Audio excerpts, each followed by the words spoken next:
तो आज हम जिस मूवी को एक्सप्लेन करने वाले हैं उस मूवी का नाम है डार्क शैडो। मूवी आई थी 2012 में और इसकी IMDb रेटिंग है 6.2 की। और इस मूवी को लेकर आपके लिए एक खुशखबरी है जो कि मैं आगे बताऊंगा।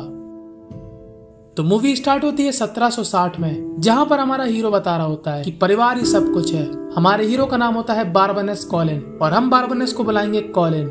कॉलिन के पापा ने मछली का व्यापार शुरू किया जो कि काफी ज्यादा चल गया। जैसे जैसे व्यापार बढ़ता गया कॉलिन फैमिली के पास काफी पैसा आ गया और 15 साल बाद उन्होंने अपना घर बनाया। और कॉलिन के पीछे थी एक खूबसूरत सी लड़की जिसका नाम था एंजेलिक। एंजेलिक कॉलिन से काफी ज्यादा प्यार करती थी, पर कॉलिन करता था उसके साथ चुम्मा चाटी और बूम बूम, ना कि प्यार। और वो उसको साफ साफ कहता है कि मैं तुमसे प्यार नहीं करता। और इस बात को सुन के एंजेलिक को लग जाती है मिर्ची और एंजेलिक को आता था काला जादू और वो काला जादू करके कॉलिन के माँ बाप को मार देती है। और हमारा कॉलिन पड़ जाता है अकेला। उसको मालूम था कि उसके माँ बाप की मौत दुर्घटना नहीं थी बल्कि कुछ और था। और वो इसी चक्कर में काले जादू की किताब पढ़ने लगता है और उससे काफी ज्ञान ले लेता है। अब कॉलिन चरम सुख तो एंजेलिक के साथ लेता था, पर प्यार करता था जोसेट से और वो भी उससे प्यार करती थी। और एंजेलिक को ये मालूम चल जाता है। अब एंजेलिक थी कॉलिन के पीछे बहुत ज्यादा पागल और वो करने लगती है जादू। दरअसल एंजेलिक एक चुड़ैल होती है और एंजेलिक जादू करती है जोसेट पर। वो उसको हिप्नोटाइज करके एक चट्टान के ऊपर भेज देती है और जब तक कॉलिन वहाँ पर पहुँचता वो वहाँ से कूद जाती है। और हमारा कॉलिन ये दर्द नहीं सह पाता और वो भी कूद जाता है, पर वो जैसे ही नीचे गिरता है वो मरता नहीं है और वो देखता है उसकी बॉडी में बदलाव आने लगे हैं। दरअसल एंजेलिक ने उसको श्राप देकर वैम्पायर बना दिया ताकि वो जिंदगी भर बस दुख में जिए। और एंजेलिक यहाँ पे नहीं थमती, वो गांव वाले के साथ पहुंच जाती है कॉलिन के घर और कहती है कि वो एक वैम्पायर है और सभी लोग मिलकर उसको जमीन में गाड़ देते हैं। इस बात को बीत जाते हैं काफी साल और उसके बाद सीधा दिखाया जाता है 1972, जहाँ पर होती है जोसेट जो कि कहीं जा रही होती है। और अब जोसेट का नाम है विक्टोरिया और वो जा रही होती है कॉलिन्सपोर्ट यानी कि कॉलिन के घर। अब विक्टोरिया पहुंच जाती है कॉलिन्सपोर्ट यानी कि कॉलिन के घर, जहाँ पर वो नौकर को बताती है कि वो गवर्नेंस की जॉब के लिए आई है। गवर्नेंस यानी बच्चों के लिए प्राइवेट टीचर जो कि उनको घर में पढ़ाती है। और वो अंदर आकर एक फोटो के बारे में पूछती है और ये फोटो होती है हमारे बारबनेस कॉलिन की। तभी वहाँ पर एक मोहतरमा आती है जो उसको बताती है कि बारबनेस कॉलिन एक महान आदमी था। इन मोहतरमा का नाम होता है एलिजाबेथ और इसी ने विक्टोरिया को बुलाया। वो उसको बताती है कि इसके घर में 7 लोग रहते हैं और जिससे तुम मिल चुकी हो वो है विली।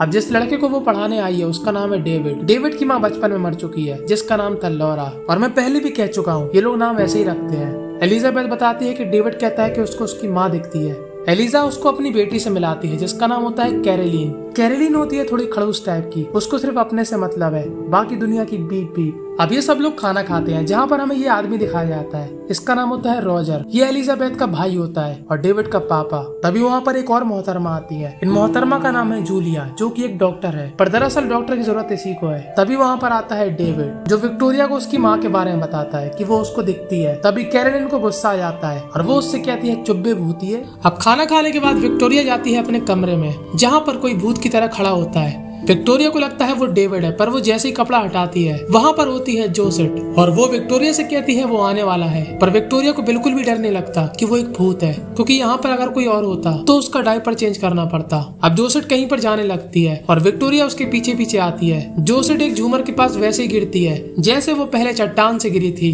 अब कहीं जंगल पे खुदाई चल रही होती है जहाँ पर उनको एक ताबूत मिलता है और हम सबको मालूम है कि ताबूत है बारबनेस कॉलिन का। अब इनको चिल्ल मस्ती है ताबूत के अंदर देखने की और ये उस ताबूत को खोल देते हैं और उस ताबूत से निकलता है हमारा बारबनेस कॉलिन जो कि काफी समय से सोया था। और वो अब इन सभी को सुला देता है क्योंकि वो एक वैम्पायर है और खून पीना उसका जन्म सिद्ध अधिकार है। अब बारबनेस बढ़ता है अपने घर की ओर। अब रास्ते में उसको चीजें देखकर काफी अजीब लगता है क्योंकि उसको लगता है कि वो उसी टाइम पर है जिस टाइम पर उसको गाड़ा गया था। अब वो आता है विली के पास और वो हिप्नोटाइज करके उससे सारी बातें जान लेता है, यानी कि कौन सा साल चल रहा है और अब कॉलिन फैमिली में कितने लोग हैं, क्योंकि अब सिर्फ बचे थे 4 लोग। वो उससे कहता है मुझे तैयार करके राजा बाबू बना दे। अब राजा बाबू बन के कॉलिन अंदर जाता है। वो कैरोलिन को लगता है नमूना, पर डेविड को वो पसंद आता है। तभी वहाँ पर आती है ईजा। अब ये लोग अकेले में बात करते हैं। अब कॉलिन उससे कहता है मैं एक वैम्पायर हूँ और मैं कोई नमूना नहीं बल्कि हूँ बारबनेस कॉलिन। अब ईजा को पहले मजाक लगता है। ईजा को लगता है उसने सस्ती वाली पी रखी है, पर कॉलिन उसको दिखाता है खुफिया कमरे और उन कमरों में होता है काफी ज्यादा सोना। वो उससे कहता है परिवार ही सब कुछ है और तुम लोग मेरा परिवार हो। तब ईजा उससे कहती है ये बात सिर्फ हम दोनों के बीच में रहेगी कि तुम एक वैम्पायर हो। अब ईजा उसको सबसे मिलाती है। जूलिया उसको बताती है कि मैं एक डॉक्टर हूँ। तब बारबनेस उसकी बेइज्जती कर देता है कि आखिर लड़की डॉक्टर कैसे हो सकती है, और माहौल काफी गर्मा जाता है। कॉलिन और भी बहकी बातें करता है पर ईजा संभाल लेती है। वो ईजा से पूछता है कि हमारे मछली के व्यापार का क्या हुआ। तब वो बताती है कि उस व्यापार के एल लग चुके हैं क्योंकि एंजी नाम की लड़की ने सब कुछ टेक ओवर कर लिया। पर हमारा कॉलिन कहता है कि मैं सब कुछ ठीक कर दूंगा। और तभी वहाँ पर आती है विक्टोरिया और वो खड़ा हो जाता है, वो यानी कि कॉलिन, ना कि कुछ और। वो काफी रोमांटिक बात करता है पर सारी बातें विक्टोरिया के ऊपर से जारी होती है। अब सीन शिफ्ट होता है जहाँ पर हमें दिखाई जाती है एंजी, और एंजी लगती थी बिल्कुल एंजेलिक की तरह। अब खूबसूरती के मामले में देखा जाए तो विक्टोरिया से बहुत ज्यादा खूबसूरत लगती है एंजी। बाकी आपको क्या लगता है कमेंट में बता देना। एंजी का व्यापार चल रहा है एकदम खतरनाक। तभी वहाँ पर उसका एक आदमी बताता है कि जंगल में किसी ने लोगों को मार दिया। तब एंजी कहती है इसमें कौन सी बड़ी बात है।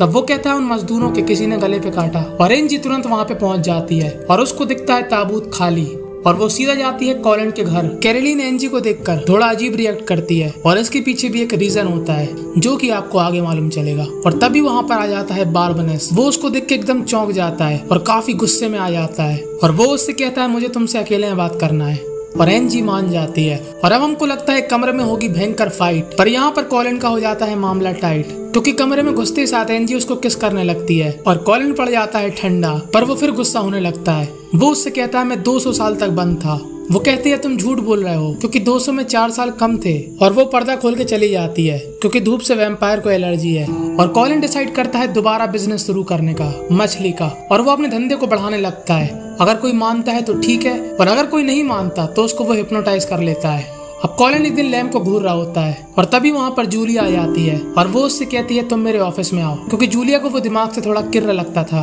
और जब वो उसके ऑफिस में जाता है वो उसको हिप्नोटाइज कर लेती है और वो उसके बारे में सब कुछ पता कर लेती है। और वो गुस्से में जाती है ईजा के पास और उससे कहती है कि तुम्हें मालूम था कि वो एक वैम्पायर है, पर तब भी तुमने उसको अपने घर में जगा दी। तब ईजा कहती है वो एक सच्चा कॉलिन है और एक अच्छा इंसान है। वो जूलिया की कॉलिन के लिए दिलचस्पी बढ़ाती है। वो उससे कहती है कॉलिन एक वैम्पायर है और तुम एक डॉक्टर, तुम्हें तो एक रिसर्च का मौका मिल गया। वो उससे कहती है तुम उस पर दम से रिसर्च करो और किसी को भी मत बताओ कि वो एक वैम्पायर है। अब बारबनेस विक्टोरिया को इम्प्रेस करना चाहता है और वो जाता है सीधा कैरोलिन के पास। वो कैरोलिन से पूछता है तुम कितने साल की हो। तब कैरोलिन बोलती है 15। तब कॉलिन उससे कहता है तुम्हें अभी तक माँ बन जाना चाहिए। और कैरोलिन को लगता है ये एक पागल इंसान है। वो उससे कहता है मुझे विक्टोरिया को इम्प्रेस करना है। तब कैरोलिन कहती है कि तुम्हें ये सब छोड़ना पड़ेगा, ये पागलों वाली हरकतें, तुम्हें उससे नॉर्मल लोगों की तरह रिएक्ट करना पड़ेगा। और बारबनेस कपल्स के साथ इस बारे में बात करता है और बात खत्म होने के बाद उन सभी को मार देता है क्योंकि ये बारबनेस की मजबूरी है और इसलिए अब वो चाहता है इंसान बनना। और वो जूलिया से इस बारे में बात करता है। तब जूलिया उससे कहती है शायद मुझे तुम्हारा खून चेंज करना पड़ेगा। वो उससे कहती है मैं तुम्हारा टाइम टू टाइम खून चेंज करती रहूंगी। और यहाँ पर एनजी के ऑफिसर कहते हैं कि मछली का व्यापार काफी दिनों से कम हो गया और एनजी बुलाती है सीधा कॉलिन को।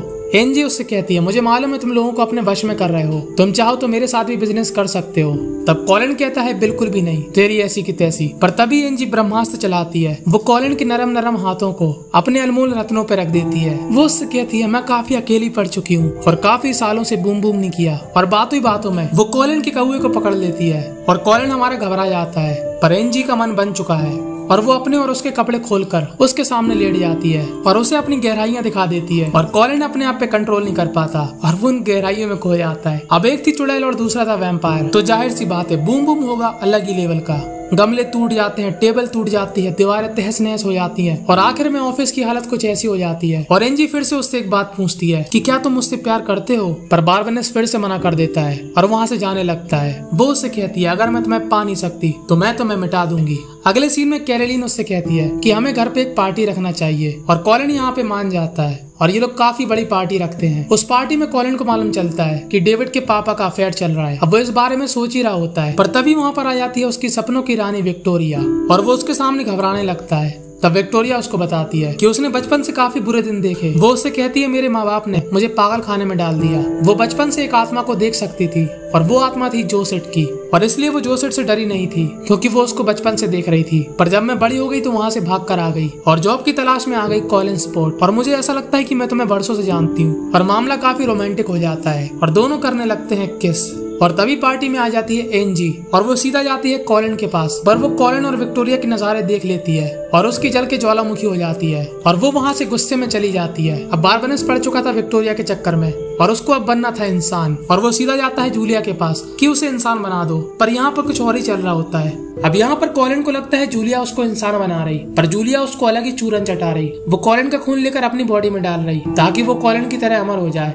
और कॉलिन ये समझ जाता है और वो उसको मार के नदी में फेंकवा देता है। और अगले दिन डेविड के पापा को पैसे देकर यहाँ से निकाल देता है। और डेविड गुस्सा होकर अंदर जाने लगता है और उसका पैर छुल जाता है सीढ़ी पर और ऊपर का झूमर उसके ऊपर गिरने लगता है। पर कॉलिन उसको बचा लेता है, पर तभी उसके ऊपर धूप पड़ जाती है और विक्टोरिया उससे डर जाती है और उसको काफी बुरा लगता है। और वो सीधा जाता है एनजी के पास कि उसे फिर से इंसान बना दो। पर एनजी को चाहिए था कुछ और कॉलिन उसको वो नहीं देता। तब एनजी उसको एक और बात बताती है कि उसने विक्टोरिया को भी हिप्नोटाइज कर दिया और चट्टान पर मरने के लिए भेज दिया। और कॉलिन तुरंत उसको बचाने जाने लगता है, पर एनजी उसको कैद कर लेती है और उसकी फैक्ट्री में आग लगाकर उसको उसके घर ले जाती है और अपनी कच्ची उसके मुंह पे रखकर उसको बंद कर देती है। पर एनजी के जाने के बाद डेविड वो ताबूत खोल देता है। और दूसरी तरफ एनजी ने सबको भड़का दिया कि कॉलिन एक वैम्पायर है और जितने भी शहर में मर्डर हुए उसी ने किए। और सब लोग पहुंच जाते हैं कॉलिन के यहाँ पर और तभी वहाँ पर आ जाता है कॉलिन और कॉलिन एनजी की सच्चाई सबके सामने ले आता है। तब पुलिस वाला कहता है कि यहाँ से जाओ, यहाँ पर देखने के लिए कुछ भी नहीं है। और सब लोग यहाँ से चले जाते हैं।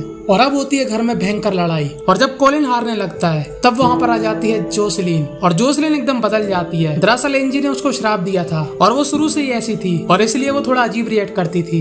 पर एनजी काफी ताकतवर थी और वो जोसलीन पर भारी पड़ने लगती है। पर तभी डेविड अपनी माँ की मदद से उसको झूमर में कैद कर देता है। कॉलिन आता है एनजी के पास और उससे कहता है कि मैं तुमसे पहले प्यार करता था, पर तुम करती थी काला जादू, इसलिए मैंने तुमको छोड़ दिया था। अब वैसे तो एनजी खराब थी, पर उसने जो भी किया सब कुछ किया कॉलिन के लिए, क्योंकि वो उससे सच्चा प्यार करती थी। और ये साबित करने के लिए वो अपना दिल निकालकर खुद ही अपने आप को मार देती है। और हमें एनजी के लिए काफी बुरा लगता है। पर कहानी अभी खत्म नहीं हुई। अब वो जाता है सीधा विक्टोरिया को बचाने और वो उसको रोक लेता है। तब विक्टोरिया उससे कहती है, तुम रहते हो अंधेरे में और मैं रहती हूँ दिन में। तुम अगर मुझे चाहते हो तो मुझे भी वैम्पायर बना दो, नहीं तो मैं खुद ही कूद जाऊंगी।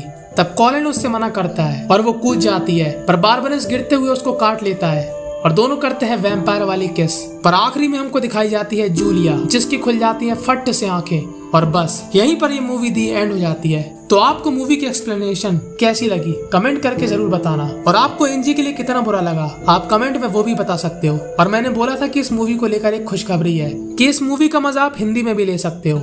और ऐसी अद्भुत और संस्कारी मूवी के लिए फिल्मी सिग्मा को सब्सक्राइब करना मत भूलना। और अगर आप चाहो तो अपने समय का बहुमूल्य हिस्सा निकालकर ये साइड वाली वीडियो को भी देख सकते हो।